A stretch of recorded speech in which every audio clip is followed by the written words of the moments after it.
Yogah Karmasu Kaushalam.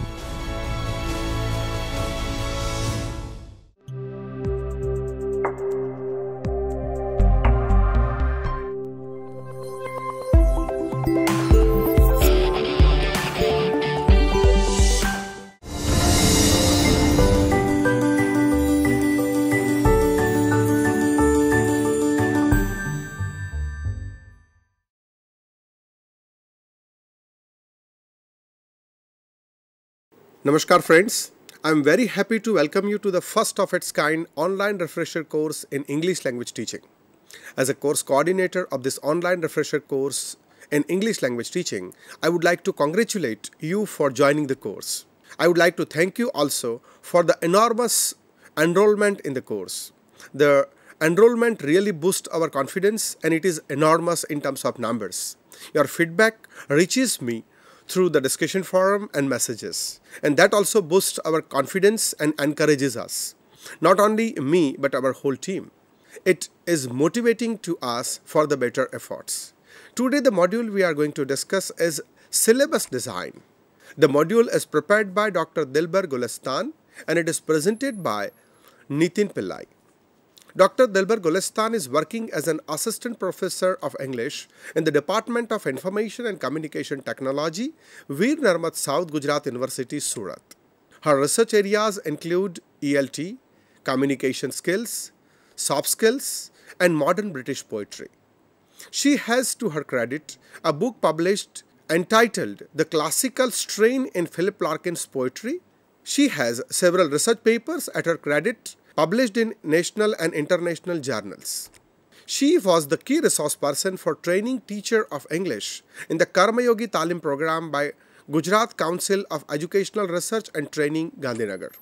She delivers expert lectures at various levels in colleges and institutions of state and national repute. I would like to introduce the presenter of this module, Nitin Shankar Pillai. He is an assistant professor at Faculty of Business Administration, GLS University, Ahmedabad. He earned a Master in English, that is called MA, from XAVIER'S College of Ahmedabad. It is an autonomous college. He did his postgraduate diploma in teaching English, that is widely known as PGDTE, from EFL University, Hyderabad. Currently, he is pursuing his doctoral research in the area of language assessment from Gujarat University. His MPhil was in Higher Order Thinking Skills and Language Assessment from Kadi Sarva Vishwavidyalaya, Gandhinagar. He has also been awarded an online certification in language assessment from University of Maryland, Baltimore. He has presented papers in national conferences and has published research papers in reputed journals of national and international repute. His professional experience extends over 9 years of teaching postgraduate and undergraduate students at different levels. He is also an examiner for language testing conducted by British Council since 2015. He has been awarded for his outstanding contribution to education by the Indian Council of Literary, Social, Education and Cultural Research. He is also the recipient of Justice Ibrahim Sheikh Award and Srimati Shardaben Kharawala Gold Medal for Excellence in Education. He is involved in academic committees, extracurricular and co-curricular committees and placement committee at GLS University, Ahmedabad. Syllabus and course design has become a challenging job for teachers today. Not only teachers but whole education today. Syllabus and courses must be framed in an effective way so that they help to fulfill the objectives and the intended goals they need to achieve. It should be practical and applicable in the real-world scenario to the students. Moreover, after completion of the course, the student must be able to meet the demands of the placements. With this view in mind, this module entitled Designing Syllabus and Courses is designed to help in developing most updated syllabuses. The module tries to cover maximum important parameters necessary to study and frame an effective syllabus. The module includes the learning outcomes, present scenario of English in India, definitions, approaches, factors to design a syllabus and its types. Two ESP-based course designs have been framed as a sample along with the teaching objectives and teaching methodology for you, so that you can look at them as model and you can think of different kind of syllabus designing based on it. I'm very happy to invite Nitin Pillai on our panel as a presenter for this online refresher course on English language teaching. Welcome, Nitin. Thank you very much, sir. Thank you for having me on the panel. Syllabus design is one of the most crucial elements of any language teaching program. Within the absence of a map or a direction, it will be very difficult not only for the teacher but also for the students to know where they are headed.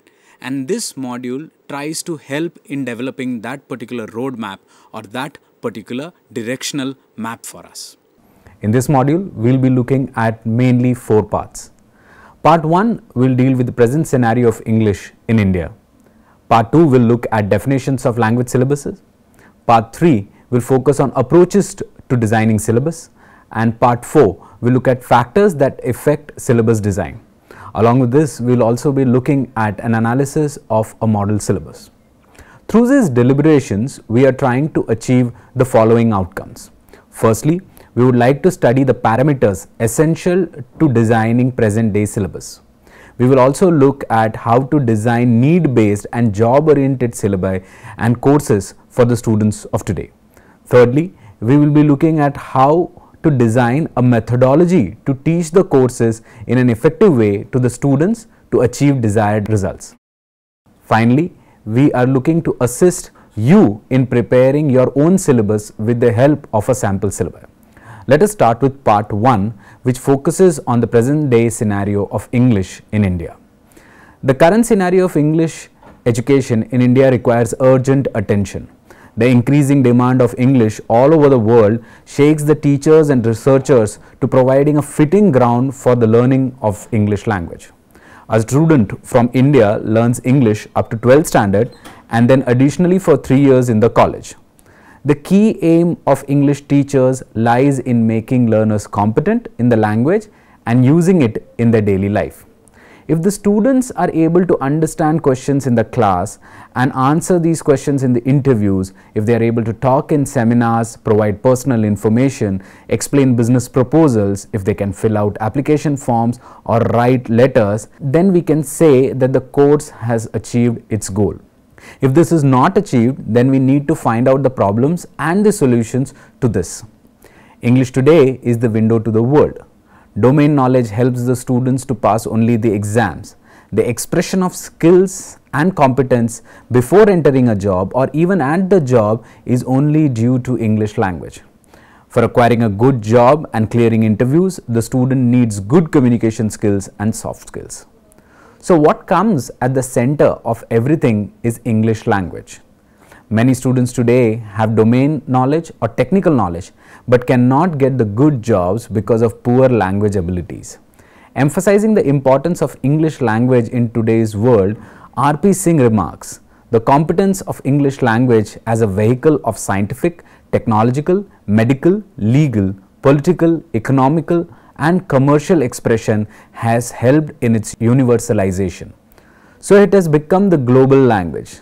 Now English has become the medium of oral and written communication for various purposes at international level in this sense. It is more than a national language of Great Britain. In this capacity, English is the lingua franca and the language of official dispatch in diplomacy, international trade and commerce.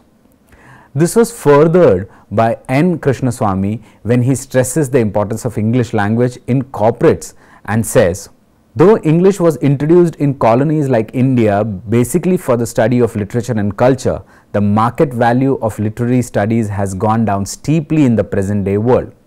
Only effective communication skills on English, both spoken and written, have market value. All multinational companies, corporations and outstanding centers ask for competence in communication skills and everyday use of English, not for English literature. The paradigm shift in the definition is from literature to language. It stresses the importance of contents and units of the course. The growth and development requires teachers to rethink about the curriculum. The curriculum must be revised and the content must be changed accordingly. To put this in the words of Mr. S.D. Sood, The word curriculum is quite often used interchangeably with syllabus.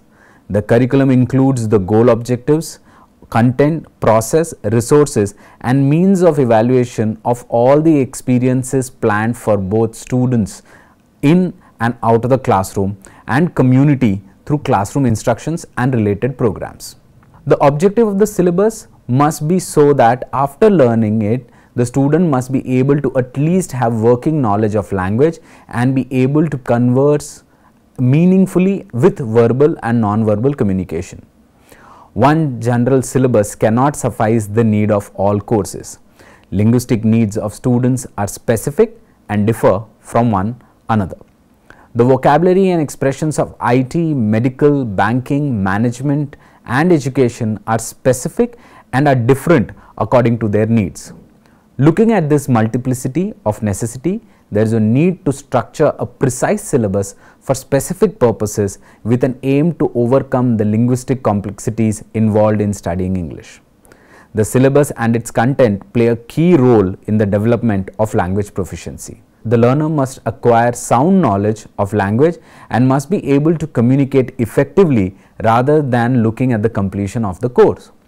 It's the role of the English teacher to make them learn the language effectively and spontaneously. That brings us to the end of part 1. In part 2, we will be looking at some of the definitions of language syllabus which are cornerstones in unraveling the true meaning of syllabus design.